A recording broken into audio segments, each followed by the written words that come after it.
Bonjour tout le monde, soyez les bienvenus pour ce nouveau podcast, le 25e de la saison 3 d'Overtime. Aujourd'hui, on a encore beaucoup de choses à vous dire. On va revenir bien sûr sur les derniers matchs, sur les derniers faits saillants, mais Pascal Eberhardt qui est en ma compagnie, salut Pascal, va un petit peu vous détailler tout le programme. Mais Pascal, tout d'abord, comment vas-tu ? Bah écoute, salut David déjà, salut tout le monde, salut Marc, salut Kevin, salut Lucas, salut Didi qui nous ont déjà écrit dans le chat. Bah écoute, ça va bien, on a passé un week-end très intéressant au niveau des demi-finales et du barrage de promotion-relégation National League Swiss League. Et c'est dans cet ordre-là dont on va parler. On va commencer par les demi-finales, on va commencer par Bienne puisque les Ceylandais et les Zurichois jouent ce soir. On passera ensuite à Genève-Zoug et on terminera bien évidemment avec le barrage. Et avec peut-être vos questions si vous en avez qui n'hésitez pas que ces séries-là, parce qu'il y a eu pas mal d'actualités aussi dans le hockey suisse. On est là avec vous, c'est le principe de ces live podcasts aussi, de vous permettre d'interagir avec nous, de vous poser, de nous poser vos questions. Et c'est vrai que pour répondre à Marc et Guy, on a eu un petit problème technique pour lancer le stream de cette émission. Puis c'est vrai qu'il n'y a qu'en Suisse qu'on s'excuse pour quelques minutes de retard. Mais il vaut mieux s'excuser pour 5 minutes que de ne pas le faire. Et puis voilà, c'est une politesse. Voilà, on est bien en direct, épisode aussi que vous pouvez retrouver si vous ne pouvez pas le suivre en direct avec nous maintenant en rediffusion sur Facebook et sur YouTube, ainsi dans les prochaines heures, ainsi que sur nos plateformes de podcast pour la version audio comme Spotify, Apple Podcast ou SoundCloud. Voilà, tout est dit. Bravo David. Ouais, je l'ai écrit. Hein. Oui, non mais t'avais dit que tu le ferais. Ouais, bravo. Je vois qu'il y a des tâches encore dans lesquelles je peux m'améliorer. C'est bon signe, tout le reste est parfait. Allez, on est parti. Bienne Zurich. Bienne Zurich, pour l'instant c'est 2-0 dans cette demi-finale entre Biennois et Zurichois. Des Biennois qui ont gagné les deux matchs chaque fois en marquant plus de buts que l'adversaire, parce que c'est le principe de donner la victoire à une équipe, et surtout en n'encaissant pas. Le HC Bienne bien parti dans cette entame de demi-finale face aux ZSC Lions. Pascal, toi qui as commenté un des matchs, qui as suivi ça attentivement, qu'est-ce que tu peux nous raconter pour l'instant de ce qui reflète cette série entre Bienne et Zurich ? Bon, déjà, ça reflète ce qu'on avait entreaperçu et un peu dévoilé, entre guillemets, la semaine passée, avec un gros duel de gardiens entre les portiers biennois, et on va le mettre au pluriel puisque JVP a fait un excellent match samedi, et Roubets. Peu de buts. Finalement, il y en a eu que 4 qui ont été marqués au gardien 5 avec le but dans la cage vide de Rayala samedi. On a retrouvé samedi l'efficacité quasiment insolente du HC Bienne. Hein. J'ai fait le calcul. Si on prend les tirs totaux et tous les buts, ça fait du 23,5% de réussite. Si on enlève le but dans la cage vide, ça tombe à seulement 18,75% contre Roubets. Je crois que contre le meilleur gardien de la Ligue, ou un des meilleurs gardiens de la Ligue, on va plutôt le dire comme ça, c'est assez impressionnant d'avoir réussi à marquer 3 buts, et surtout d'avoir marqué rapidement dans le match de samedi, avec l'ouverture du score à la 3e minute, à la 11e minute, il y a le 2-0, des buts amenés quasi similairement que le but marqué lors du match 1 jeudi à Bienne. La main de Dieu, tu dis ? Non, pas la main de Dieu. Mais Yakovenko à la baguette qui tire. Pour le 1-0 samedi, il tire sur la palette de Salinen. Il y avait encore Kessler juste derrière, au cas où il loupait la palette de Salinen.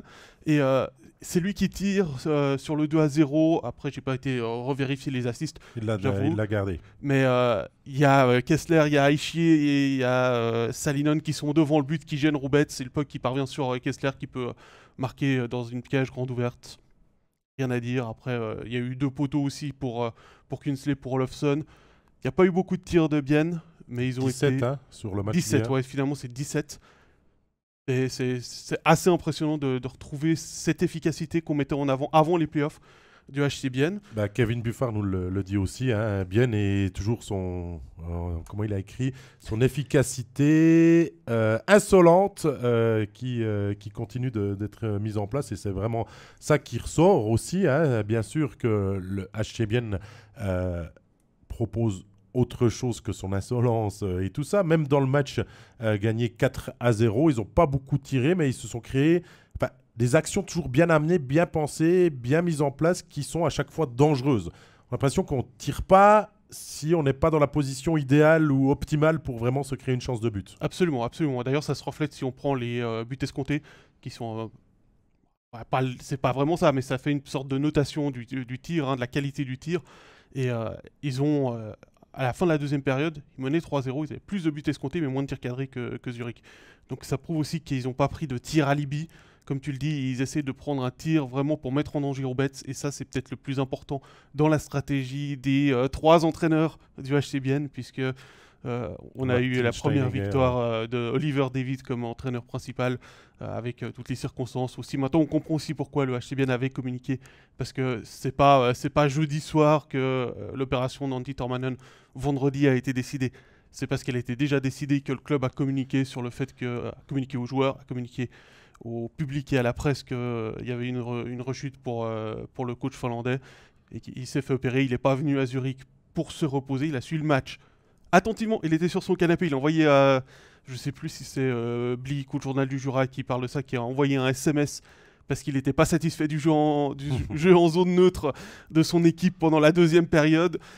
Voilà, il n'était pas à Zurich, mais il était bien présent avec l'équipe. Et son esprit, et bien sûr, tout ce qui se passe autour de sa maladie va pas le faire lâcher prise comme ça par rapport à tout ce qu'il a pu apporter à ce HC Bienne. D'ailleurs, toute la Suisse, le monde du hockey sur glace, les 2 fans, les 2 copes aussi dans le premier match se sont unis pour lui souhaiter bien sûr de se battre et un prompt rétablissement. Bien sûr, ce que MySports fait également, hein, bien sûr, de souhaiter revoir Antti Tormanen en bonne santé très rapidement. Mais reste que cette histoire autour de ce qui se passe autour de son coach, Pascal, et je sais que tu ne vas pas me contredire, c'est peut-être le petit élément que le HC Bienne peut saisir malgré la situation regrettable de la santé de son entraîneur pour se regrouper. L'équipe était déjà solide, bien mise en place, d'un collectif de qualité, mais peut-être que c'est ce petit plus qui les amènera en mission pour son entraîneur de se sacrifier encore plus sur un tir adverse, de faire un 2e, 3e effort dans des matchs difficiles, et ce qui explique peut-être ce début de série où pour l'instant les Biennois ont le vent en direction de la finale. Absolument, c'est toujours ce genre de petites choses, hein, une décision arbitrale un petit peu contestée qui fait qu'on se soude, une mauvaise nouvelle dans l'entourage de l'équipe. Là, ils sont directement concernés puisque c'est leur entraîneur. Mais souvent, c'est ces petits éléments qui font qu'on peut utiliser ça comme source de motivation en se disant, bah là, ils l'ont clairement dit en plus avant la série, maintenant on va jouer pour Antti, pour aller chercher cette victoire contre Zurich. Ils avaient un autre élément samedi, et ça c'est Noah Delémont qui me le dit à l'interview, c'est qu'ils en devaient une à Joran van Pottelberg, puisqu'il l'avait un petit peu abandonné contre Berne lors de l'acte 3 en quart de finale, et il s'en voulait un petit peu, et là comme il savait qu'il jouait, alors après c'est toujours la même chose, je l'ai déjà aussi dit à l'antenne samedi, il faut prendre cette communication avec des pincettes de la part de Steinegger, de Streit, de dire c'était de toute façon prévu que l'acte 2 c'était Joran van Pottelberg pour ce match contre Zurich. On m'a déjà dit ça contre Berne, Pascal. Exactement. Mais quand Van Pottelberg a été titularisé lors du match, quand Satteri était devenu papa, on m'a dit avant le match, c'est ce qui était prévu par le coaching staff. Donc on ne peut pas démentir ça. Non, mais ce que je veux dire, ça tombait bien aussi. Ce que je veux dire, c'est qu'ils peuvent tout à fait nous dire ça. On sait qu'en play-off, la communication est beaucoup plus maîtrisée par les clubs, et puis on peut décider ça. Maintenant, si on veut confirmer ça, c'est savoir si il est toujours annoncé comme surnuméraire ce soir, Satteri, ou s'il est dans la cage. C'est là où on pourra vraiment savoir s'il y a un problème de santé ou si c'était vraiment un choix tactique. Mais je pense que pour l'instant, je pense que c'était plutôt vraiment un choix tactique.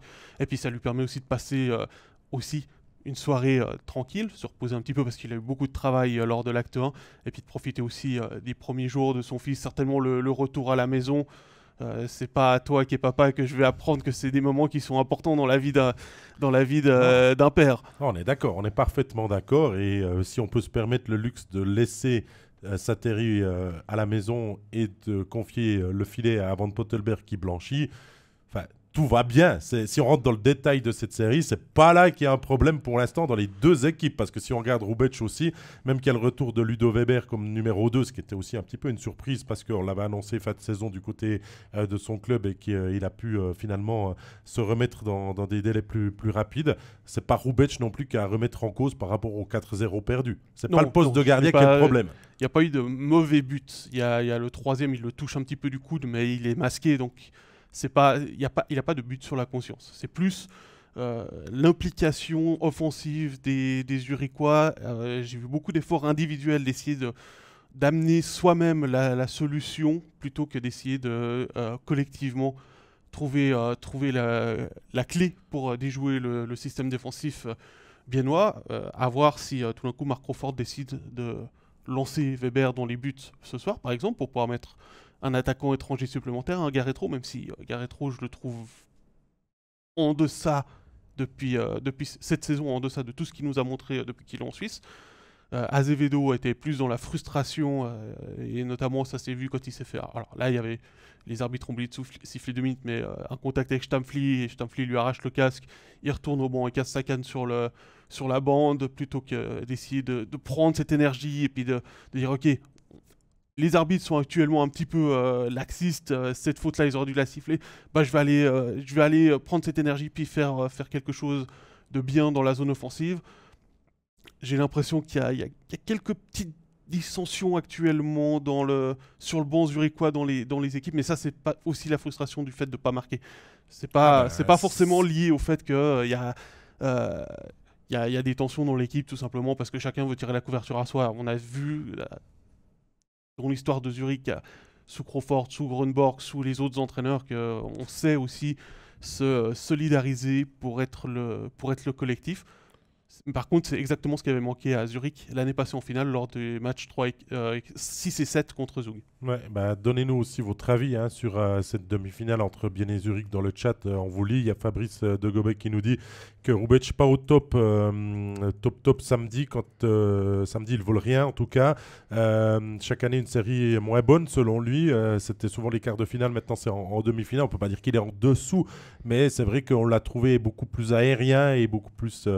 à aider son équipe que dans ce domaine-là. Mais on dit que ce n'est pas le poste de gardien qui pose problème. Ce n'est pas le power play parce que les deux, pour l'instant, se sont pas appuyés sur ça. Oui, mais si quand même. Le power play du côté de Zurich, ça fait comme depuis le 19 mars qu'ils n'ont pas marqué. Ça fait quasiment 40 minutes qu'ils n'ont pas marqué en power play. Je dis c'est pas ça qui aide. Plutôt dans le sens négatif que pour les deux, que c'est encore coup-ci, coup-ça et qu'on peut faire nettement mieux. Mais Pascal, 4-0... Zurich qui marque pas à la maison. Je crois que tu m'as dit la première fois dans leur nouvelle patinoire. Déjà ça. Le problème est-ce qu'il n'est pas finalement à l'offensive. On s'est créé des chances. On a vu Azevedo direct en entrée de match avant le but de Salinen se créer une grosse chance. Azevedo encore, L'Amico, Texier qu'on a aussi beaucoup vu. Mais on ne trouve pas la solution, mais pourtant on a de la qualité. Qu'est-ce qui se passe pour toi ? Tu parles de Texier, je trouve que le Français tire un petit peu moins que d'habitude. Il se crée des chances, il se crée des opportunités en zone offensive, il patine beaucoup, il cherche à trouver des angles, mais pour l'instant il n'arrive pas à les trouver. Alors peut-être que ça a été bien préparé du côté du staff vidéo de Bienne, d'avoir ciblé les placements favoris de Texier, d'Andrighetto, d'Azevedo et ce genre de joueurs qui tirent l'équipe vers le haut. Manque peut-être Hollenstein, l'absence de Hollenstein peut-être commence à se faire sentir. Il manque aussi un gratteur avec Barhoffner. Là actuellement on a Troeg sur une des unités de powerplay, sans rien enlever au jeune joueur qui est certainement très talentueux et c'est pas pour rien qu'il est sur le powerplay, mais il trouve pas sa place. C'est-à-dire qu'il est à moitié à l'aile, à moitié bumper, mais il n'est pas réellement à une place il est jeune fixe. Et il est certainement nerveux d'avoir ses responsabilités à ce moment de la saison aussi. Je pense aussi, je pense qu'il y a ça aussi. Maintenant,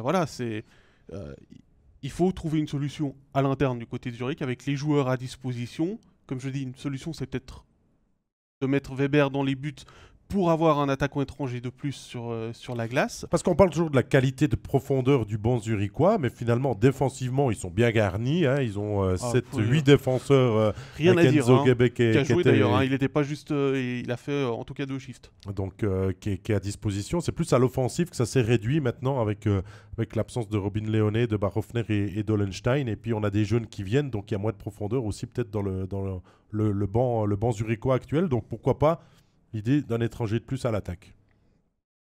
Là, et on n'est pas en train de paniquer pour les EDC Lions, hein, contrairement à ce que Roland dit. On constate qu'ils sont effectivement moins forts et que Bienne doit en profiter. Maintenant, la série, il n'y a que 2-0. Il ne faut pas non plus, du côté biennois, se dire il y a 2-0, on a fait le plus dur, on a allé chercher une victoire. Ils le savent bien. À Bienne, l'histoire très récente, à Zurich, l'histoire très récente du HC Bienne nous prouve que ils sont capables de se faire remonter à 2-2. Ce blocage, ils l'ont passé contre Berne. Ils ont réussi, même en menant 2-0 contre le SCB, se faire égaliser à 2-2, à gagner la série. Mais c'est vrai qu'il y a toujours, contre Zurich aussi, les aléas des dernières séries qui vous restent dans un coin de la tête et de se dire, bien sûr qu'on veut notre revanche. Et pour répondre à Roland, on ne plaît pas les ZST. On dit simplement que pour l'instant, Bienne les fait déjouer. Bienne joue mieux, Bienne soigne les petits détails, peut s'appuyer sur 2 gardiens de qualité, n'encaisse pas. Pour l'instant, le soleil, il est clairement sur la région du Seeland et pas autour de la région du club de la Limmat. Exactement, et comme le dit Tristan, Bienne pose beaucoup de problèmes à Zurich, et ça c'est absolument vrai. Et du coup, c'est les solutions qui doivent venir du côté zurichois. Bienne, pour l'instant, n'a pas grand-chose à se remettre en cause. Et avant, il y avait Tristan Berfous qui nous disait que il y a peut-être Brunner qui revient aussi au jeu. C'est un joli problème aussi quand vous pouvez compter sur le retour de votre numéro 96. Oui, surtout qu'il y a eu une blessure apparemment chez Étienne Froidevaux. Hein, c'est ce qui a été annoncé samedi. On n'a pas de plus de détails. On est en play-off. Mais voilà, il manquait un joueur de centre. Disons que ça tournait bien en fait d'avoir Van Pottelberg dans les buts, puisque ça permettait d'avoir un 4e joueur de centre d'expérience avec Riley Sheehan qui a fait un match. Il manque un petit peu de rythme. Il s'est pris 2 pénalités un petit peu stupides. Heureusement pour lui, ça n'a pas porté à conséquence, mais autrement, voilà. Je crois que depuis qu'il est arrivé à Bienne, on lui a jamais laissé la possibilité de trouver son rythme de croisière. On en parlait, on attendait beaucoup de lui aussi. Et il était mis dans un rôle plus 3-4e bloc que peut-être, personnellement, ça le déçoit aussi. Et ses fonctions, pour l'instant, il n'arrive pas à les transformer en énergie positive pour se montrer et décisif et aider le reste de l'équipe. Ouais, il l'aide quand même un petit peu, puisque oui, il ne serait pas titularisé si le coaching staff pensait que... La première pénalité qu'il prend, j'ai trouvé vraiment un petit peu bête, et je pense que quand il a allé s'asseoir sur le banc, il a croisé les doigts pour que l'équipe défende bien et que le score reste à 0-0 à ce moment-là. On va un peu procéder comme ça, finalement. Là, on a posé les faits, développé un petit peu les points intéressants de cette série qui voit bien mener 2-0. Les clés pour la suite, Pascal. Les clés d'abord, et puis après, comment on voit peut-être la série évoluer. Alors, les clés pour Bienne, continuer comme ça. Tout simplement, continuer comme ça, quel que soit le gardien, quels que soient les joueurs alignés. Il faut continuer la façon dont ils jouent. Ils ont clairement une solution face à ce Zurich-là. Ils l'ont prouvé. C'est clairement une équipe qui peut passer en finale, qui peut battre Zurich. Je ne vais pas dire 4-0, parce qu'il ne faut pas enterrer les Zurichois trop tôt.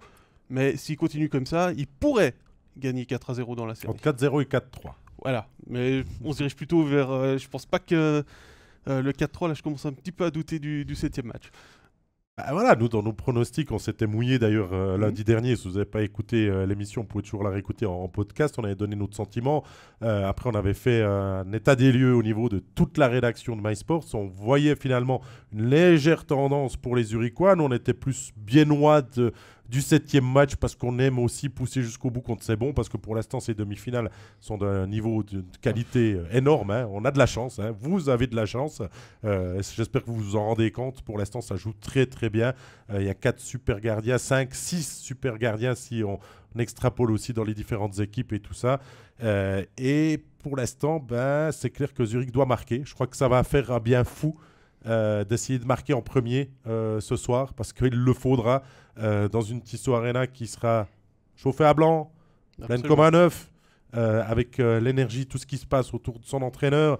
Le 2-0 dans la série, c'est à Zurich de prendre les choses en main maintenant et de trouver des solutions rapidement parce que, comme tu l'as très bien dit, je crois que Bienne, pour l'instant, n'a pas grand-chose à se remettre en question. Il y a toujours des petits détails, bien sûr, à améliorer, mais quand c'est des petits détails, ça ne devient pas si grave et si important que ça encore. Si jamais ça fait 132 minutes et 16 secondes que Zurich n'a pas marqué, c'est Willy Reidi qui a marqué le seul but lors de l'acte 5 contre Davos, donc il y avait déjà un petit problème qui se dessinait lors de ce match décisif contre les Grisons du côté zurichois. Difficile de marquer. En plus, c'est pas les leaders qui marquent. C'est pas les leaders. Maintenant, c'est aux leaders de prendre leurs responsabilités. Voilà. Mais Zurich nous a aussi montré dans tout son passé, qui termine premier de la saison régulière ou septième, de toujours avoir cette capacité de faire confiance au système, au groupe et à la qualité pour trouver des solutions. Et peut-être que ce soir, je n'ai aucune idée de ce qui peut se passer au niveau du résultat. Ils peuvent gagner 1-0 aussi et se relancer dans la série. Personnellement, mon sentiment aussi, il est que les clés, on les a données. Maintenant, il faut marquer, il faut faire confiance à l'offensive. C'est eux qui doivent prendre leurs responsabilités. Défensivement, oui, il y a eu des petites erreurs puisqu'il y a eu un 4-0, une défaite concédée, mais que la série est de loin pas terminée. Et ça, je crois que tous les Biennois le savent aussi. C'est bien de partir à 2-0 dans la série, mais il faut toujours se montrer méfiant. Le 3e et le 4e point vont devoir être conquis de haute lutte. Ça commence dès ce soir. Exactement. Je pense qu'on aura aussi beaucoup d'éléments de réponse ce soir avec les alignements et la fin du match. Et, un 3-0 pour Bienne serait plus qu'un gros pas vers la finale pour les Ceylandais. Toujours pas 4-0, hein, mais ça laisse une marge de manœuvre. Ouais, c'est sûr. Et puis, voilà, quand on surfe sur une bonne vague, on en profite. Et les Biennois, c'est clair, commencent à sentir l'air qui vient du lac, hein, comme ça, d'une finale peut-être qui pourrait être de retour chez eux. Mais il est encore trop tôt, on prend nos pincettes. On passe à la suite. Un grand plaisir, Pascal. La suite, c'est la demi-finale entre Genève et Zoug. On a vu les Grenats s'imposer à domicile 3-1, les Zougois s'imposer à domicile 3-1. Pour pas faire de jaloux au niveau des deux publics. On a vu de gros arrêts de la part des deux gardiens. C'est une série qui va se jouer là aussi sur des tout petits détails, mais aussi quel niveau de jeu proposé par les Genevois et les Zougois. Alors, si bien Zurich, c'est très bon, Genève-Zoug, on prend encore 2 escaliers de plus, puis on continue de monter. C'est vrai qu'on se régale pour l'instant du jeu proposé et ça se rend coup pour coup. Il y a des grosses chances, il y a des gros arrêts. Il y a des fois des moments où on se dit « Ah tiens, en powerplay, il y a la décision qui va arriver ».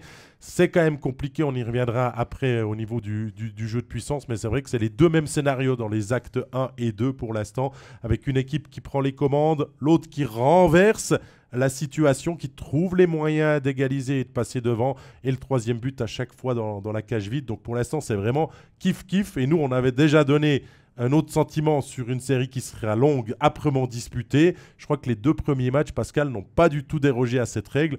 On y est. On y est là, dans le match où les deux équipes sont très proches et où il va falloir compter sur l'aspect tactique, mental, décisif, le sang-froid. Il y a beaucoup de critères qui vont entrer en jeu, autres que simplement le fait de jouer le process, comme on dit. On a vu déjà un aspect très important dans les deux matchs, c'est que l'équipe à domicile a tout de suite pris les choses en main. On l'a vu encore hier soir, si vous regardez les 5 premières minutes, je pense que Giannoni, il a vu 2 pucks. Et puis Mayer, lui, il avait déjà 3 big saves et de grosses sueurs parce que les Zougois sont entrés comme des avions. Ce que j'avais remarqué sur le match 1, c'est qu'on avait beaucoup vu la profondeur de Genève, beaucoup plus la profondeur de Genève que la profondeur de Zoug. On a beaucoup vu la profondeur de Zoug aussi, le fait qu'il y ait les retours de Tsender et Souris qui étaient absents lors de l'acte 1. Ça a offert aussi une possibilité à Tangnes d'utiliser plus sa 4e ligne, où Leuenberger était aligné avec Nussbaumer, qui est un défenseur en attaque, et Mowgli, et je pense qu'ils avaient eu 4-5 chiffres du côté de Genève. On a dit les big saves, on le voit encore, Giannoni qui vole un but. Clairement, on remarque le 2-1 de Genève hier soir qui n'a pas eu lieu, finalement, puisqu'il y avait Giannoni. Mais Mayer aussi, il garde son équipe dans le début du match. Après, c'est de nouveau des petits détails. Les 2 buts de Marchini, ça part chaque fois d'une erreur. Alors, il y a la passe de Marc à Genève en retrait pour qui est trop facile et à ce niveau-là et à ce moment de la saison qui doit quand même pas être un peu laxiste comme ça, Ouais, mais ouais. c'est le personnage. Oui, absolument. Il vous marque des buts, mais il vous en coûte aussi. Et puis il y a ce tampon entre Richard et Tom Ernest, alors que Richard clairement voulait Tamponner frapper Martini, et Martini l'a senti Mais- arriver, a fait un petit pas de côté. On fait un petit arrêt sur Martini. Qu'est-ce qu'il est intelligent, qu'est-ce qu'il est précieux aussi pour son équipe. Il a été longuement blessé par le passé, il est revenu, il a mis 22 buts cette saison et sur les 2 buts, mais l'intelligence aussi du joueur numéro 46, le Et puis petit gabarit. on retrouve son tir, Son sa tir, précision. son coup de patin aussi, parce que pour s'enlever de la charge de Richard qui tamponne Tom Ernest, il l'a anticipé, il l'a vu venir, il repart en direction du but et il a confiance en lui parce qu'il a Kovar à côté de lui, mais Ouais, il va oui. seul et il va lui donne pas tromper le puck, Maillard. hein. Non, non. Il pense même pas à lui donner le puck, l'option de passe était pas présente, mais et puis c'est l'intelligence aussi sur le but qui marque à Genève, où il rate son contrôle de passe devant Maillard, ça couche Maillard et il continue son effort. Stéphane parlait hier de deuxième effort, il fait un deuxième effort pour pouvoir tirer dans un angle qui est quasiment impossible et il le met dans la lucarne sans problème. C'était un but extraordinaire. Et sur cette série, on a vu des buts, à part les 2 buts dans la cage vide, c'est des buts que les gardiens ils peuvent strictement rien faire. Hein, c'est des tirs parfaits, c'est des situations parfaites.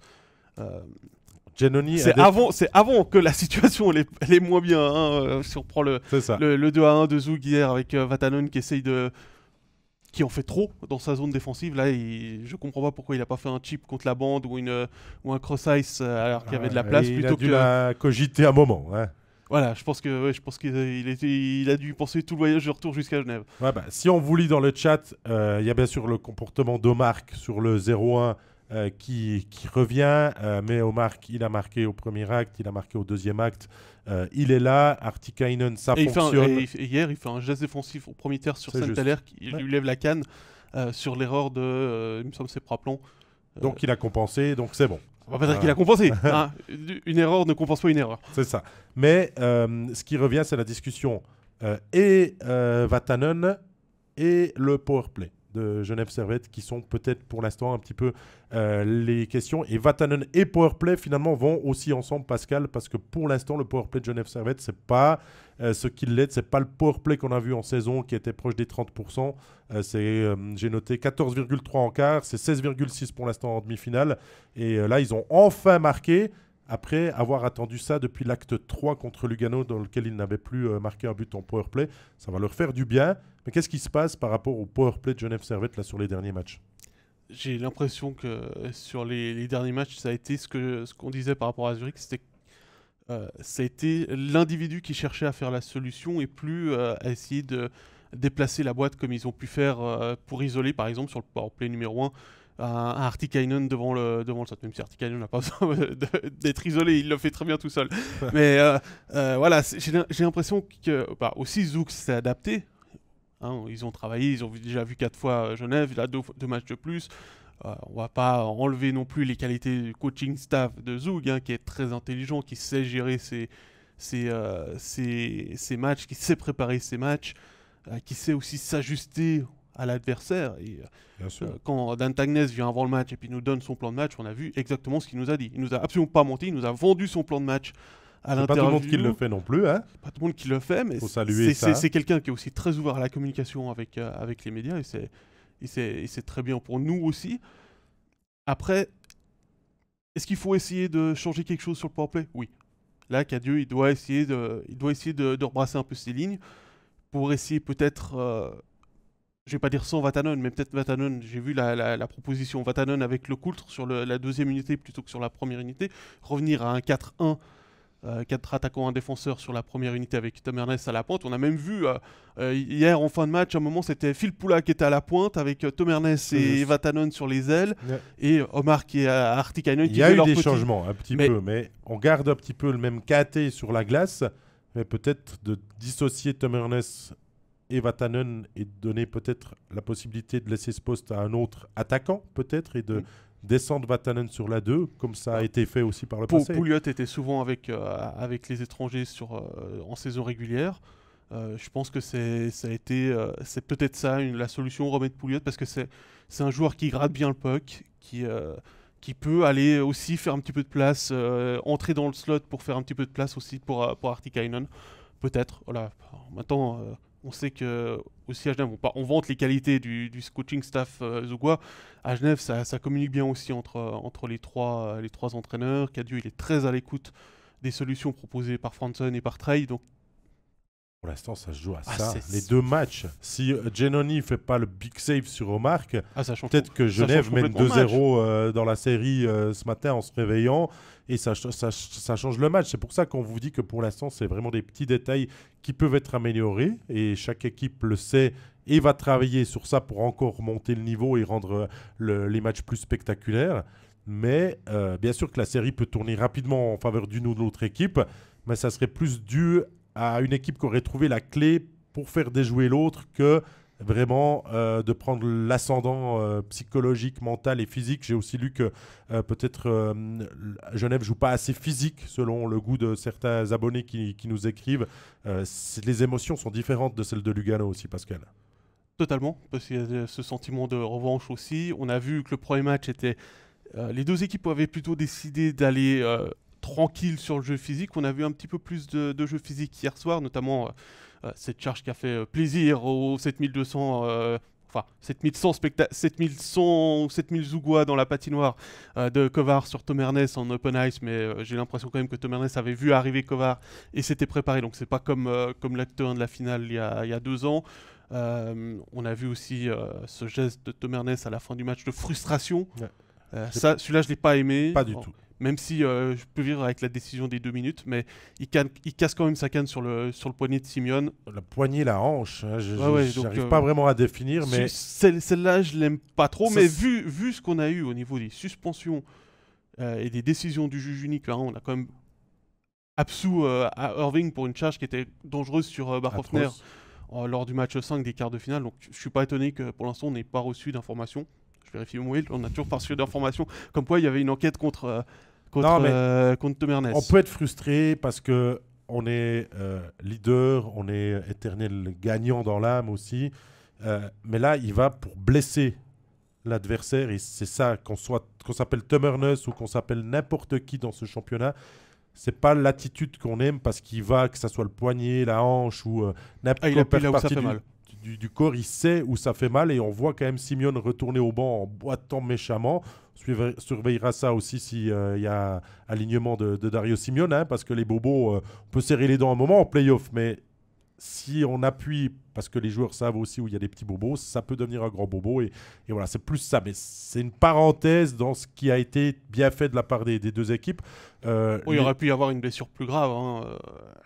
Les officiels de la patinoire ont été un petit peu avec à la fin de la deuxième période. Là, c'est extrêmement dangereux ce qui s'est passé. Et, on voit sur le ralenti qu'ils commencent à ouvrir la porte alors qu'ils sont juste à côté, que la sirène sonne et ils sont déjà en train d'ouvrir la porte. Pour expliquer, la porte derrière le but, c'est ouverte. Alors que Tom Ernest chargeait Martini et qu'il y avait encore, il me semble, cette Sender qui était là. Carrère. Carrère était là-dessus. Carrère sûr, parce que c'est lui qui se retrouve avec un patin en dehors de la glace. C'est ça. Et ça, c'est... Satisfaction. Laissez le temps aux joueurs de se séparer, de prendre le temps, surtout quand vous êtes derrière un but et que l'action elle vient vers vous. Hein, c'est comme au Vernet, quand c'est entre les bancs, si à la fin d'un tiers ils ont déjà déverrouillé la porte, qu'il y a une charge, les portes elles s'ouvrent. Soyons très honnêtes là-dessus. Ce sont des situations extrêmement dangereuses parce que les lames de patin c'est dangereux pour les personnes qui sont là. Hein, les lames de patin sont affûtées. Souvent, il y a plus beaucoup de glace, suivant quelle est la surface. Ça peut abîmer les lames de patin, ça peut faire une glissade supplémentaire parce qu'il n'y a pas d'adhérence comme d'habitude, et une extension des adducteurs, une déchirure, un genou. Voilà, ça c'est petit coup de gueule là-dessus. Tout à fait d'accord avec toi. L'affluence au Vernet aussi, là on lit dans le chat Gaëtan qui écrit, Jérôme qui lui répond, pas de guichet fermé. C'est vrai qu'à ce stade de la compétition, avec le jeu produit toute la saison par Genève Servette, on devrait, comme dans les autres patinoires, ne pas avoir de problème à remplir. Alors oui, il y a le prix que peut coûter l'enchaînement des matchs à s'offrir en place assise, en place debout, si encore c'est disponible et tout ça, mais il n'y a pas que ça. il y a quand même un bassin quand même à disposition qui permet peut-être à des suiveurs qui ne sont pas habitués à aller voir Genève Servette à se dire bah tiens, j'ai envie d'aller voir un match de play-off et ça devrait être ça le comble à chaque soirée finalement. Ça, c'est quelque chose qui me dépasse. Comme Berne a eu aussi énormément de problèmes à remplir sa patinoire cette saison. On n'a pas atteint le max à Genève. La problématique, c'est que le public genevois a énormément de distractions. C'est pas un reproche par rapport aux autres, hein, puisqu'il y a l'exemple de Zurich, qui est aussi une grande ville qui est plein avec 12 000 places, mais il y a aussi l'effet nouvelle patinoire à Zurich. Il y a des places aussi à Genève où vous payez, j'ai pas les prix en tête, mais une cinquantaine de francs, et vous voyez même pas un tiers de la glace. Donc les gens, ils vont une première fois prendre ces places-là, aller voir le match, enfin, plutôt entendre ce qui se passe plutôt que voir le match, et seront pas forcément tentés non plus de retourner. Alors il y a aussi, comme le dit Marc, un souci avec Ticket Corner lors du premier match à Genève vendredi. Donc, mais il y a la problématique, c'est qu'effectivement, elle devrait être pleine avant les matchs. Et on peut pas dire que c'est le secteur visiteur qui était vide parce que les Aubois sont déplacés en nombre et le secteur était plein. C'est sûr, c'est sûr. Petit bémol. Satisfaction quand même. Bah, Martin, on en a déjà parlé. Pour moi, Omar Kartikainen, ça fonctionne bien. Je pense que Schlumpf, il se demande toujours s'il a tapé la bande ou Artikainen sur ça. le 2 on va pas y revenir, mais qu'est-ce qu'il est impossible à déplacer. Ça m'a fait rire, parce que Schlumpf est un joueur qui sait jouer physique et qui sait déséquilibrer un adversaire dans la bande sur une mise en échec. Et Artikainen a l'impression que c'est une mouche sur un pare-brise. C'est pas faux, c'est pas faux. Bah, le Coultre, toujours autant bon depuis son retour aussi, hein, j'ai trouvé. Je pense qu'on peut aussi parler de... Et puis quand il fait des petites erreurs, il les rattrape derrière. Hein. C'est ça. Et peut-être que le fait de s'être battu pour revenir va lui permettre aussi d'avoir un peu plus de fraîcheur parce qu'il n'a pas enchaîné les matchs, même s'il est passé par des moments compliqués. Et encore, Giannoni qui fait du Giannoni. Hein, je veux dire, on ne peut pas l'enlever que pour l'instant. Si Zug est aussi à 1 dans la série, il a sa part énorme de travail et voilà, il n'a pas été bon toute la saison. Il sait répondre présent quand les choses comptent et pour amener peut-être Zug le plus loin possible cette saison encore. Oui, mais tu vois, j'enterrerai ni l'une ni l'autre équipe. Là, on parlait d'un éventuel 3-0 pour Bienne ce soir. Là, c'est plus difficile de se projeter plus loin que le prochain match pour Genève-Zug. J'ai vu un commentaire, je crois que c'est Nicolas qui réagissait au fait qu'il y a eu aussi des mauvaises gestes de la part de Zouga. Oui, tout à fait. Mais on s'est attardé sur celui de Tom Ernest parce que on l'a bien vu, on a eu beaucoup de ralentis, puis que c'était en fin de match. Et clairement, c'était un geste de frustration. Après, on nous parle de Rod, on nous a beaucoup parlé de Rod. Là, je vois Dominique qui nous dit un retour de Rod pourrait faire pencher la balance vers Genève. Oui, mais le problème c'est qu'on ne sait pas quand il n'y a pas de communication, c'est bien gardé. S'il va revenir et quand est-ce qu'il pourrait revenir. Je ne sais même pas s'il s'entraîne, en toute honnêteté. J'espère on va dire plutôt comme ça. Pour Genève, ce serait bien que Rod revienne parce que c'est une grosse carte. C'est une grosse carte physique, expérience, mentale. C'est un sacré leader. Hein. On ne le voit pas forcément sur la glace, mais c'est quelqu'un, tu parlais de haïr la défaite juste avant. Alors lui, c'est même pas de la haine, hein, c'est même au-delà. Ouais, mais ça vous amène, ça vous tire toujours vers l'avant et tout ça. Les clés de la suite, eh bien pour Genève, c'est continuer de jouer comme ça puis réussir en powerplay. Voilà. Je crois qu'il n'y a rien à dire. Et puis les clés pour Zug. Eh bien, c'est de continuer comme ça et puis de réussir en powerplay. Voilà, je crois que c'est très bateau comme réponse. Non, mais bon, il y a tellement de petits détails. Et là, peut-être qu'on disait avant dans la série Bienne Zurich que peut-être le collectif de Zurich pouvait s'armer, se regrouper pour aller vers la victoire. Là, c'est peut-être des individualités qui peuvent permettre de faire pencher la balance plutôt que le collectif parce que les deux se valent et se maîtrisent, arrivent à se museler sans problème. Dans les buts, pour l'instant, on fait confiance à Robert Mayer, ça fonctionne. On a des clous qui peut arriver à n'importe quel moment et être autant bon. De l'autre côté, Giannoni n'a même pas à remettre en question les défenses, les attaques. C'est vraiment du 50-50 et on se réjouit de voir comment la suite va avancer parce que peut poser les clés qu'on veut, ça peut aller dans les deux sens. Hein. Voilà, une solution pour les coachs, c'est d'augmenter le trafic devant le gardien adverse. Parce qu'ils sont quand t'as vraiment, voilà. ils sont vraiment stratosphériques. J'ai pas les stats de la demi-finale là sous les yeux, mais je pense que on doit pas être loin de records. Quand t'as pas beaucoup de buts, À part les gardiens biennois, mais bon, ça voilà. forcément avec deux blanchissages, ça aide. Mais si on prend, Mais tu vois, si t'as on les deux derniers de chaque si on match regarde, qui ils sont sont, dans ils la sont cage les deux vide. au-dessus de 95%. C'est hallucinant. C'est C'est hallucinant. On est en demi-finale et c'est vrai que les petits détails comptent. Et pour l'instant, au niveau des gardiens, c'est le quasi parfait du côté des 4 équipes encore en lice. On est vraiment gâtés de ce côté-là. Bon, on va regarder maintenant quelque chose un petit peu plus Alors là, émotionnel, on va dire ça non, comme ça. regarde, Pascal, il y a le beau temps. Voilà. Et là, on va aller un petit peu plus dans le brouillard, dans le jeu un petit peu moins reluisant, parce qu'il y a une équipe qui tergiverse et une qui est par contre en train de faire quelque chose d'une autoroute vers le bonheur. On parle de la série du barrage de promotion-relégation. Donc, si vous n'avez pas suivi, il y a 2-0 pour la Chaux-de-Fonds, avec une équipe neuchâteloise qui domine son adversaire jurassien, et il n'y a pas d'autre terme.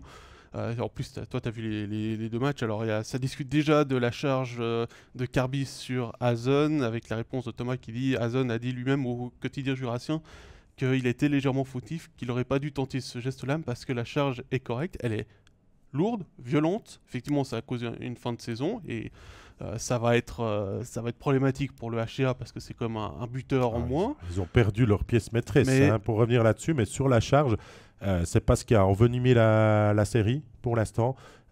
Sur le moment, bien sûr qu'il y a eu beaucoup de déception, de frustration de perdre Ezen et puis de perdre le premier acte à la maison à Port-Rentruy pour le HCA Joie, mais en y revenant, Carbis n'a pas subi les foudres de l'équipe adverse à l'acte 2 et Carbis c'est aussi un joueur qui est dur au mal comme ça. Et par contre il aura l'accueil demain. Alors ça c'est autre chose, bien sûr. On peut anticiper un accueil de la part des spectateurs, mais absolument. pour l'instant pas de traitement particulier sur lui. Je crois que le HCA Joie a d'autres soucis et d'autres choses à régler avant, mais pour l'instant si on résume, la meilleure équipe est devant dans ce barrage. La meilleure équipe, celle qui a fait le jeu, celle qui est en confiance, qui va de l'avant, qui marque des buts, que ce soit à 5 contre 5, à 4 contre 5, vu que c'est devenu maintenant une spécialité lors des 2 premiers actes par des buts de Sondre Holden à chaque fois. C'est l'équipe qui est championne de Swiss League, qui a enregistré le maximum de victoires. La de confiance au fil de la saison, qui continue de surfer sur le haut de la vague et sur son petit nuage. Et Ajoie, par contre, déjoue totalement, Pascal, parce qu'ils ne sont pas arrivés avec le moral dans les chaussettes. Je pense que les 2 derniers matchs perdus contre Langnau ont fait mal, mais ce n'est pas une équipe qui jouait à côté de ses patins depuis novembre dernier. Depuis que Julien Vauclair a repris l'équipe, il y a eu du mieux. Et par contre, là, elle est méconnaissable dans le pire moment de sa saison. On parle de maintien, de survie, d'avenir du club. Et autant à l'acte 1, on ne pouvait pas s'attendre à un début de match où le HCA Joie était complètement à côté, tétanisé par l'enjeu, bloqué, et c'est Chaux-de-Fonds qui a fait le jeu, c'est Chaux-de-Fonds qui a mené 2-0 à Port-Rentruy. Je ne dis pas tout facilement, parce que ça serait quand même relativiser, être sévère sur la situation, mais les jambes de chaque jurassien pesaient 300 kilos. Ça s'est répété à l'acte 2. Pour moi, ça c'est un grand mystère, parce que tu peux encore expliquer qu'à l'acte 1, tu sois bloqué et tout, mais à l'acte 2, quand tu l'as déjà perdu, moi, j'attendais des jurassiens avec vraiment mode avion de chasse en direction du but de Slund. 10 premières minutes en faveur du HCC. Qui marque encore? Qui fait la course en avant? Pour moi, pour l'instant, la grande interrogation, c'est qu'est-ce qui se passe au HCA Joie? On peut ouvrir le débat. Comment toi, tu vois la situation de plus loin, vu que tu suis les matchs de regard, pas forcément avisés en patinoire? Bah écoute, sur le premier match, je suis d'accord avec toi. On a vu, c'est normal de voir l'équipe qui arrive d'en haut être complètement tétanisée par l'enjeu. C'est normal. On réalise à ce moment-là que c'est son emploi, son club, sa survie, ses supporters qui, en l'occurrence dans le cas du HCA Joie, qui ont été derrière l'équipe en permanence depuis 2 ans. Et la promotion qu'il faut aussi sauver face à une équipe qui arrive avec 28 victoires lors des 30 derniers matchs, confiance 17, au maximum. ça fait 18 à la maison 18 à la maison maintenant. j'étais pas surpris par le résultat et par la façon de jouer de Chaux-de-Fonds. Par contre, comme tu le dis, pour le deuxième match, moi je suis pas de révolte. Et on le sent aussi dans l'interview que tu fais avec Thomas Thierry où les propos ils sont extrêmement durs de la part de Thomas Thierry, mais il exprime aussi ce qu'il ressent, sa frustration par rapport à son équipe, par rapport à, il le dit, par rapport à son job. On est en train de perdre notre job. Bah, et ça, c'est. Si vous ne l'avez pas vu, grave, hein, si vous l'avez pas vu, allez la revoir. Hein. Elle est sur la page MySport sur YouTube. Thierry, c'est pas le genre de joueur qui mâche ses mots. Et là, il a parlé avec le cœur, pas avec ce langage des fois qu'on adopte envers des journalistes et tout. Et il a dit ça brasse dans le vestiaire. Il y a beaucoup de questions à se poser, mais maintenant il faut laisser ça de côté. Puis il faudra aller encore avec les tripes, avec le cœur et vraiment mettre tout ce qu'on a pour sauver notre job déjà. Hein, parce que beaucoup de joueurs se retrouveront dans une situation très compliquée. Ah Bien bah, sûr, simple, certains vont trouver du job, hein, mais pas tous. S'ils n'ont pas de clause Swiss League dans le contrat, en cas de relégation, tous les contrats sont annulés. Mais tu sais, tu peux te retrouver. On va parler de Chaux-de-Fonds après, parce qu'il faut parler de Chaux-de-Fonds, oui. de tout ce qui se fait, mais on va vite clore à joie par rapport à ces 2-0. Tu peux te retrouver mené 2-0 dans la série. Pour moi, il n'y a aucun problème là-dessus, parce que ça s'est joué sur des détails et que c'était serré, qu'une pénalité peut expliquer la situation. Mais là, pour l'instant, il n'y a rien. C'est le néant. Ajoie est tétanisé. Jordan Howard, sur les médias régionaux, dit aussi anxiété, tétanisé, peur de l'événement. Ouais, mais au bout d'un moment, il faut aller de l'avant et c'est le manque de révolte, l'attitude qui est pour l'instant déplorable de la part des joueurs. Il y a des leaders qui sont sur la glace, qui ne sont pas à 100%, qui ne peuvent pas amener l'équipe à l'avant. Quand ce n'est pas ces leaders qui portent, eh ben, il n'y a pas un autre derrière qui peut se lever pour l'instant. Et ça explique que le HC Ajoie est vraiment dans une situation ultra compliquée, dangereuse.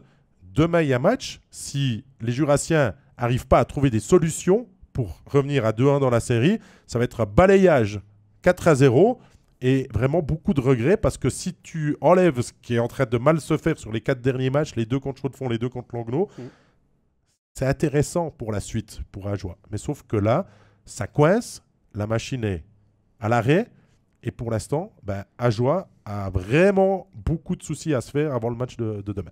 Bon. Il y a beaucoup de travail à faire et c'est là-haut.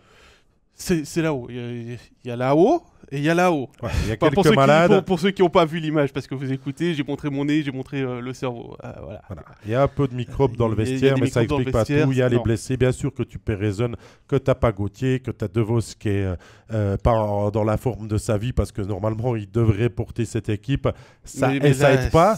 Mais il y a quand même des joueurs qui ont de l'expérience de National League. Il y a tous les autres qui ont 2 ans maintenant et il faut arrêter de se trouver des excuses et je crois que ça c'est le mot qui ressort parce que on va y revenir après, on va parler de Chaux-de-Fonds je crois parce qu'on se redonne la faute l'un sur l'autre et au bout d'un moment on se responsabilise pas et ça aide pas à aller de l'avant. Mais avant de reparler d'Ajoie, je veux dire de ce que je pense de Chaux-de-Fonds parce que Chaux-de-Fonds avec son coach Louis Matt, son directeur sportif et assistant Loïc Bourcalter font un travail remarquable parce que après avoir construit cette équipe qui aime vraiment monter en puissance au fil des semaines et des mois dans cette saison, parce qu'on rappelle que l'objectif était de terminer dans les 4 au début pour la Chaux-de-Fonds, qu'on est devenu gourmand un petit peu, puis très gourmand en posant le dossier de candidature et en disant même que la promotion était devenue maintenant omniprésente dans l'esprit du président Calam, dans l'esprit du conseil d'administration, des joueurs et tout ça. Et l'équipe est en route pour cette promotion. Elle mène 2-0. Bien sûr que rien n'est fait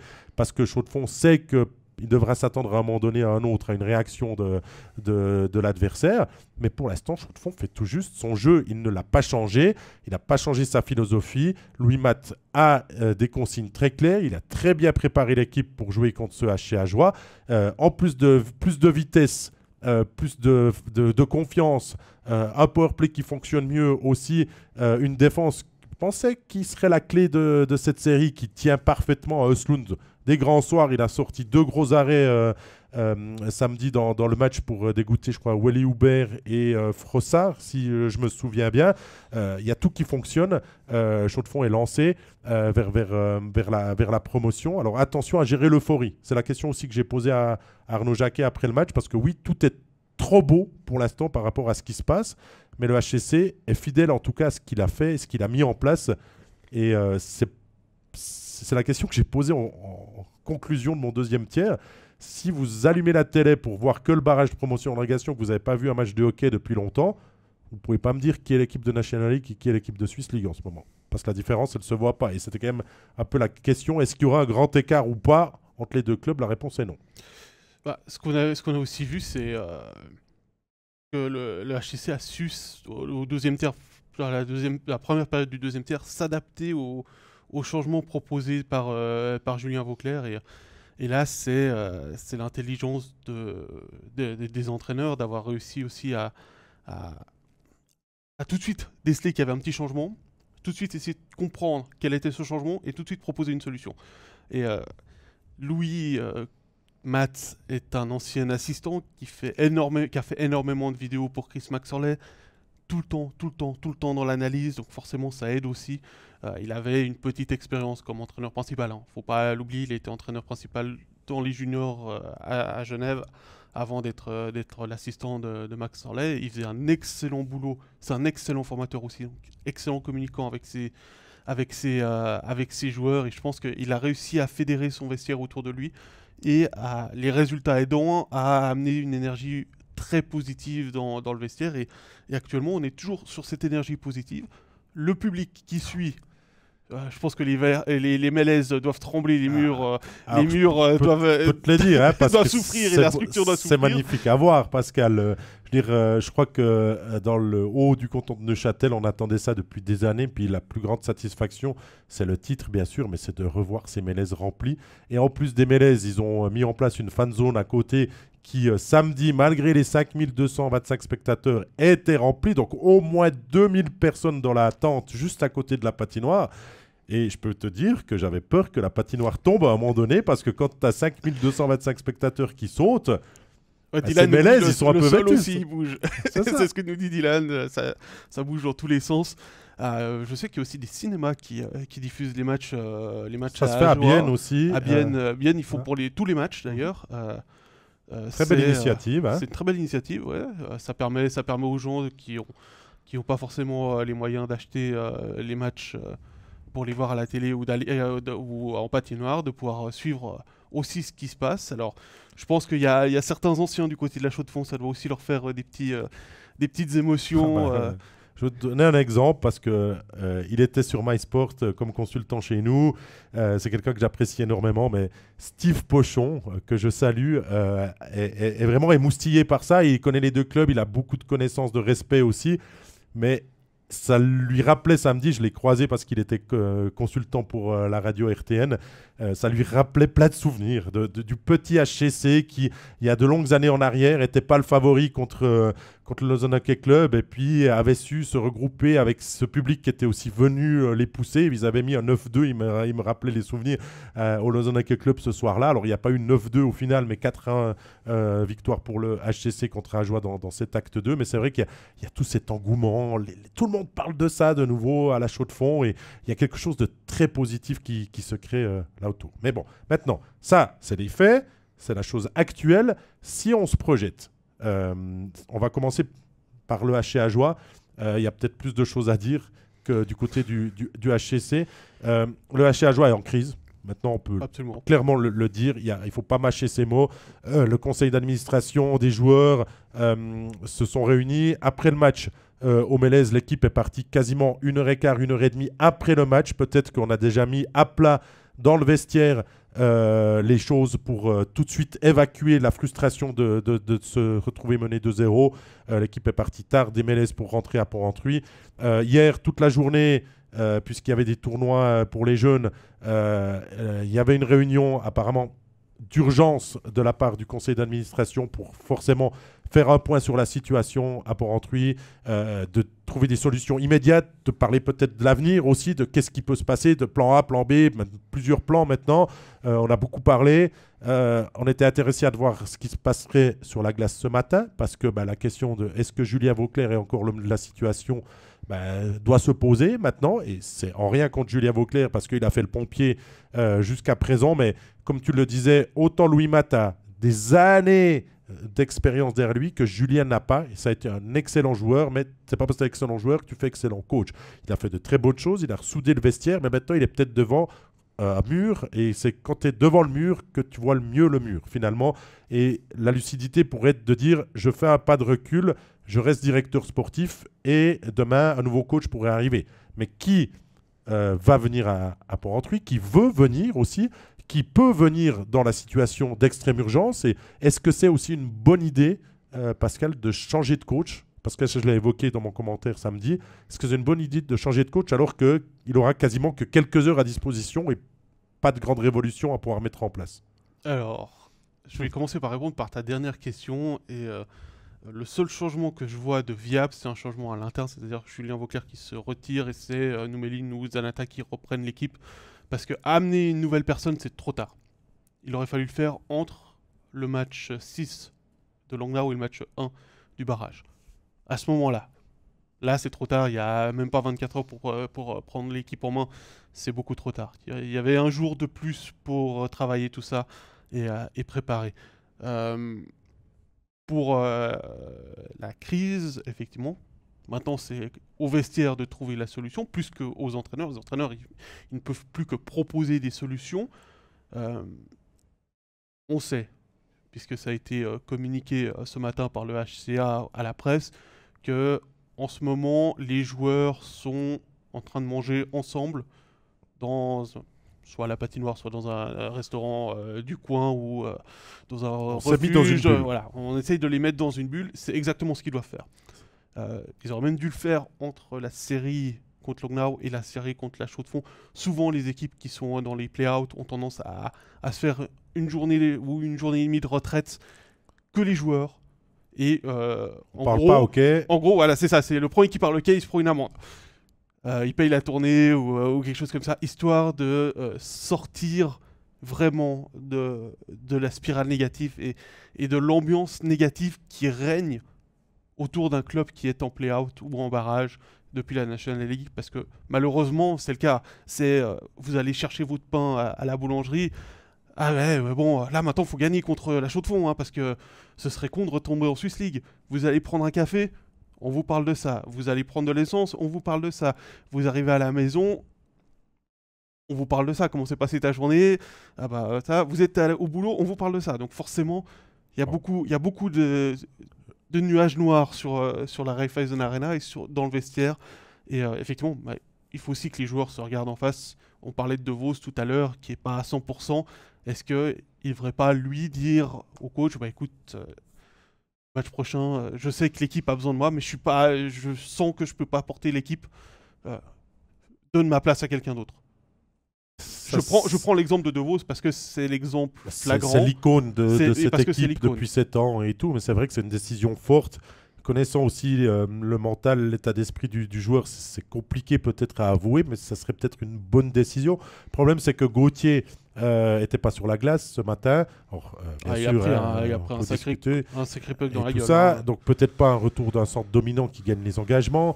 Asselin est sorti de sa bronchite, n'a pas pesé sur le match samedi, mais c'est typiquement le joueur peut-être qui pourrait prendre le relais. Si moi je vois un leader... parce que le leader après De Vos devrait être Brennan. Mais Brennan, il est à côté de ses patins. Pourquoi pas un retour de Leduc en défense, hein? Pourquoi pas jouer à 2 défenseurs offensifs finalement et essayer quelque chose aussi. Mais c'est peut-être Asselin qui doit montrer son leadership et son sens du but. Des buts, ça vous fait tellement du bien à la confiance et vous remet peut-être sur le droit chemin. Un joueur devra beaucoup plus tirer. Moins réfléchir, parce que cette demi-seconde de réflexion qui vous fait mettre dans le doute, il y avait un adversaire qui bloquait, énormément de tirs bloqués par le HCC, ça veut dire que soit le HCA tirait dans des positions trop tardives et prévisibles, soit que on n'osait pas armer en one-timer et tout ça. Donc il y a des buteurs dans cette équipe, il n'y a pas tout qui est à jeter, simplement maintenant il faut se lever. Moi j'aime bien l'histoire de mettre de côté un petit peu les pommes pourries, les discussions pourries du vestiaire, oublier, se dire t'as été nul, machin, j'ai été nul, surtout personnellement, et se dire qu'on rigolera peut-être de ça dans 10 jours, ou finalement on en pleurera parce que la situation ne s'est pas améliorée, mais maintenant c'est une situation d'urgence. Donc le fait que le conseil d'administration soit allé dans le vestiaire ce matin aussi après l'entraînement qui a duré que 30 minutes pour prendre l'équipe, aller dans une mise au vert, Se mettre dans une bulle, préparer le match de demain, c'est une bonne chose, mais réaction, il doit y avoir. Pour l'instant, réaction, il n'y a pas. Parce que là, on y va du risque de relégation, qui est le risque numéro 1, mais du risque peut-être de danger de la suite du club. On sait quand il y a une relégation, c'est jamais facile. Quand on est passé d'un petit club de Swiss League qui faisait de très belles choses, donc la Coupe de Suisse, les titres de Swiss League et tout ça, à une équipe qui est presque proche du 15 millions s'il vient rester en National League. Tu redescends en Swiss League dans un championnat qui se cherche et qui se reconstruit. Ça va être dur à digérer. On n'y est pas encore, mais ça doit être dans le coin de la tête maintenant de chaque supporter. Ah, puis pour revenir sur le match de demain, on va être clair que si Ajoie ou Chaux-de-Fonds on gagne, plutôt on va le tourner ça comme ça, Chaux-de-Fonds, le match numéro 4 au Mélèze, ils vont être survoltés. Ça va tourner. Ajoie devait gagner samedi, il ne l'a pas fait. Ajoie doit gagner demain. Maintenant, on parle du HCC. Le HCC est sur l'autoroute de la promotion. Tout va bien, le jeu est là, les sourires, la décontraction, c'est aussi ça. Hein. Tu arrives avant le match. Alors, bien sûr, c'est deux dynamiques différentes, mais les joueurs sont cool. Tu peux parler à Louis Matt, tu peux arriver avec Loïc Bourcalter. Écoute, on ne s'attend pas à grand-chose, on va se concentrer sur notre jeu, c'est ce qu'on sait faire de mieux, c'est exactement ce qui se passe. Donc, c'est clair, il n'y a pas beaucoup de questions. Il va falloir, comme j'ai dit, tempérer cette euphorie parce que rester sérieux. Parce qu'au bout d'un moment, il y aura peut-être un moment plus compliqué. On l'a vu dans le premier acte. Les 20 premières minutes étaient à jeter pour le HC Ajoie, mais après, il a pressé. Puis on a quand même vu HCC par moment bien dépassé par la vitesse d'exécution jurassienne. Dans l'acte 2, ça ne s'est pas beaucoup vu parce que le HCC a vraiment fait un match complet et solide à la maison. Mais je pense que dans les actes 3 et 4 qu'il y a encore dessus, le HCA va quand même... S'il n'arrive pas, c'est vraiment qu'il mérite plus sa place en National League et tout ça. Donc le HCC doit préparer ça. Après, qu'est-ce qu'il arrive ? Si on va vers la promotion, les joueurs, le coaching staff l'auront mérité parce qu'ils l'auront cherché avec des playoffs magnifiques contre Sierre, Turgovie et Holton et contre le HCA. Mais tout le monde dit, et c'est impressionnant le nombre de discussions que j'ai eues à la patinoire au Mélèze, c'est 2 ans trop vite. C'est 2 ans trop vite. Et tout le monde le dit, que ça soit bien sûr de ceux qui la veulent, cette promotion, mais on avait plutôt prévu de rénover les Mélèzes et d'amener encore l'équipe plus forte dans 2 à 3 ans. Et là, ça arrive. Et tu as les souvenirs des époques passées qui reviennent, que ce soit avec Claude Sterki qui le dit sur Canal Alpha et qui me l'a dit aussi personnellement, à d'autres personnes qui sont aussi dans le staff et les supporters. Monter, c'est bien beau. On a une belle équipe avec des joueurs qui peuvent jouer en National League, mais il faudra regrouper tout ça. Mais c'est pourquoi faire. C'est risqué. Quand Ajoie était monté il y a 2 ans, il avait la garantie d'y rester un moment pour se développer et se construire. Ça n'a pas suffi, ils ont toujours été derniers. C'est que là, si Chaux-de-Fonds monte, il faut déjà trouver le budget, hein, parce que M. Calam, président du club, et son conseil d'administration ont un gros travail, parce qu'on a vu aussi il y a 2 ans comment ça s'était passé avec le HC Ajoie. Tu peux dire que la promotion, elle est déposée à la Ligue et tout ça, mais ça se joue jusque dans les dernières heures de signer officiellement tous les nouveaux sponsors, plus l'apport, bien sûr, que MySports peut fournir aux matchs qui seront diffusés du HCC, comptabiliser aussi ça, mais jusqu'au dernier moment, ça va être difficile de monter un budget de 10 millions. Oui, mais ce qu'on apporte, ça représente 10-15% du budget. Donc, c'est pas non plus la panacée de Non. s'appuyer que sur. Mais tu devras trouver des nouveaux sponsors. Bien sûr qu'il y a d'enthousiasme énorme en ce moment. Puis après, tu devras préparer la suite. C'est un été qui attend le HCC s'il vient à monter, qui sera compliqué. Un gros travail à faire. Il faudra faire un état des lieux. Qui sait que tu gardes, qui sait que tu gardes pas. Est-ce que c'est des contrats tous pour la National League ou pas? Renforcer, tu peux aller chercher à Ajoie. Ça, c'est peut-être le point fort que Ajoie n'avait pas eu quand il avait été promu. Mais qu'est-ce qu'il faut faire après? Là, tu es en train de faire tout juste. Tu as les Mélèzes qui sont remplis. Tu as une fan zone qui est remplie. Il y a tout le monde qui parle de ça dans tout le canton de Neuchâtel, alors que c'est quand même pas gagné en avance. Tu as des nouveaux supporters. Tu as certainement des nouveaux sponsors, un nouvel enthousiasme. Est-ce que la promotion est vraiment pas un cadeau empoisonné? C'est vraiment ce qui ressort quand tu discutes à la patinoire actuellement. Et c'est les chaudefonniers eux-mêmes qui se posent la question. Alors oui, bien sûr que la promotion, elle est belle à vivre et tout ça. Mais c'est pas à Louis Matt, c'est pas aux joueurs de répondre ça. Eux, ils vont aller la chercher parce qu'ils sont en mission. C'est toute la structure autour, les politiques. Hein, il faut les inclure aussi parce qu'on sait que niveau politique, c'est jamais facile de discuter, d'avoir plus de soutien, de dire hey, oh, nous on existe, regardez, on est un club mythique aussi qui a gagné 6 titres de suite dans les belles années du HCC et tout ça. Donc voilà, maintenant on en est là, Pascal. Bah écoute, je vais rebondir sur ce que dit Fabrice par rapport à la promotion. Effectivement, on monte quand on peut plutôt que quand on veut, hein. C'est rare. Dans l'histoire récente, il y a quelques clubs qui ont réussi la promotion en la planifiant. Je pense à Genève en 2002, à Bâle, avec les circonstances de Bâle en 2004. Il y avait eu Bienne qui avait réussi, mais on avait vu aussi que Bienne avait extrêmement eu de la peine à monter en, en Liga à l'époque, hein. Il y a eu plusieurs finales perdues. On a vu que Lausanne Dieu avait eu sait qu'ils énormément de avaient peine des grosses équipes à l'époque. remonter. Hein. On a vu Cloton qui a pris un an de plus aussi que ce qui était prévu. Longnard avait pris un an de moins. Rapi aussi. Rapi avait dit 3 ans. Eux, ils l'ont fait en 3 ans. Mais il y a tout un processus. Et là, il y a quelque chose qui a cliqué à la chaux de fond au niveau sportif qui fait qu'on se retrouve devant le fait accompli. Je pense pas que ce sera un problème de réunir l'argent. Parce que, comme tu le dis, il y a des gens qui vont venir spontanément aussi pour amener ce budget à 10 millions. Mais effectivement, il y a cette épée de Damoclès claire d'avoir la dernière promotion de la la relégation Chaux-de-Fonds, tout de suite. début des années 2000, ils avaient gagné 10, perdu 36 matchs, je crois, de tête. Quelque chose Ils comme étaient ça, ouais. retombés immédiatement. En 96 aussi, avec Boson et Chirayev, ils avaient connu, ils étaient retombés après. Et puis on sait que les années d'après sont jamais bonnes. Donc oui, ce serait dommage de ne pas monter. Et je pense qu'il y a énormément de personnes qui doivent se réjouir aussi du retour d'un club mythique comme la Chaux-de-Fonds en National League. Mais bien sûr, le président Calam l'a dit, le problème c'est que nous on a fait depuis 3 ans un travail aussi de remettre ce club sur le droit chemin, de prendre des décisions fortes, de mettre un plan en place pour redresser le HC La Chaux-de-Fonds. Ça a été fait à la lettre, tout a bien cliqué. Au niveau de la glace, des très bons choix ont été faits, pas tous, hein, mais faut avouer que le travail de Loïc Bourcalter est bon, hein, en collaboration avec son entraîneur cette année. Ça a été moins le cas par les entraîneurs du passé, mais avec Louis Mat, ça match. Sondre Holden est magique. Hein, c'est le meilleur étranger de Swiss League et le meilleur étranger de cette série largement par rapport à tous. Johazen en discussion peut-être en balance si vraiment on doit mettre pour tout ça.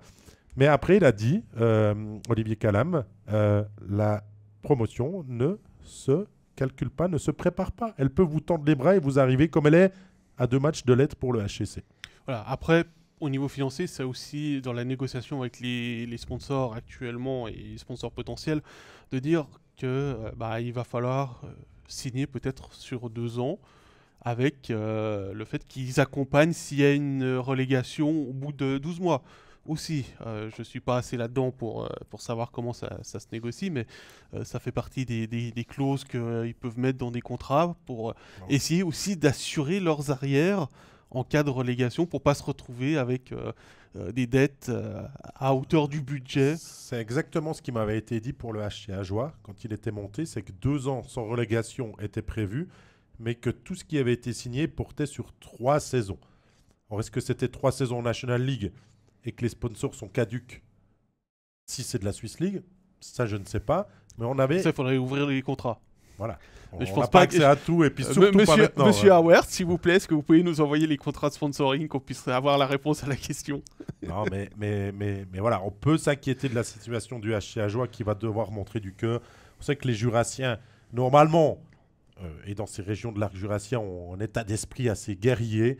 Eh ben, il va falloir le montrer pour le HC Ajoie et pour le HCC, de contenir peut-être les prémices de révolte du HC Ajoie pour continuer d'aller dans la direction de la National League. En tout cas, c'est un derby de l'arc jurassien passionnant. Pas du tout la tournure qu'il donnait d'être, même si la série, on l'avait annoncé, Pascal, se voulait être serrée. Elle peut encore l'être. Ça dépend du match de demain, parce que tu l'as dit avant, si c'est 3-0 pour Chaux-de-Fonds dans la série, ça risque d'être ultra difficile de se relever, parce qu'Ajoie peut accumuler au bout d'un moment de la déception et tout ça, mais c'est demain que l'équipe devra gagner ce match. De n'importe quelle manière, finalement, si elle le veut, pour essayer de freiner un petit peu les ardeurs neuchâteloises là, qui sont chaud bouillantes.